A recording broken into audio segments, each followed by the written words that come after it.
Hey there, fourth grade. We are going to do cursive practice with the letter B today.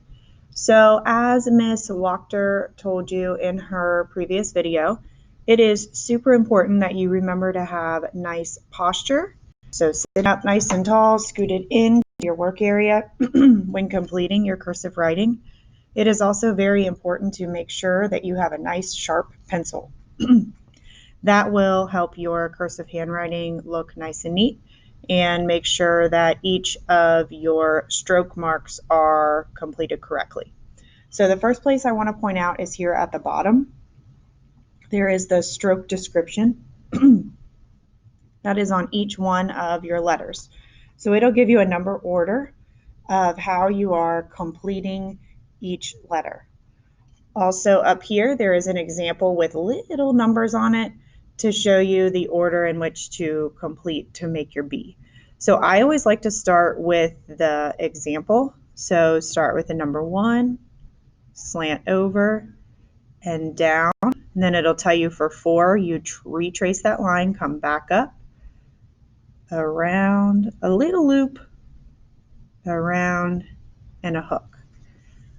So it's great practice to make sure you do this one. And then I always like to do at least 1 or 2 of these also just to trace. I'm trying to make sure that you can see here around my hand. So just go ahead and go down and trace this. I am holding my pencil kind of funny because I want you to be able to see what I am writing here. If I was not recording this video, the way that I held my pen would be a lot different. So don't use my hand as an example of how to hold your pencil. So 3 examples, I'm feeling pretty good at this point, tracing it. I would always make sure you trace at least a couple of these first. Then when you get down here, I like to make mine right underneath. And yours should look very similar to the example. So if the example is this wide, your letter should be this wide. We don't want to see any like little tiny guys like this. It shouldn't be super tiny or round like that. Won't work. So you need to make sure that your writing is as wide as the example up here. Also, it's important to note, where do these strokes take place? Do they start on the dotted line? Do they start on the solid line? And then you just work through practicing your B's. So everywhere there's an example, you should have one right underneath. So it's not, you don't need to try and fit in as many as you possibly can. Just do the example, one underneath. And then same with the words. So it kind of depends on how much practice you've had with cursive. If you're pretty good at cursive, if you've been practicing, you could probably fit your word within the same amount of space. If you're a little out of practice with cursive, your words may stretch out a little bit longer in the first couple lines, and then once you get down here, they should tighten up a little bit.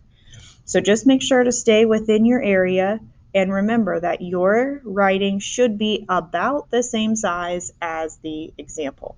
So one more refresh of B. Remember, I am not holding my pen correctly. I'm doing this just for the video so you can see what I am writing. So I start at the dots, up, down, retrace that line, around, and a little loop, and a hook.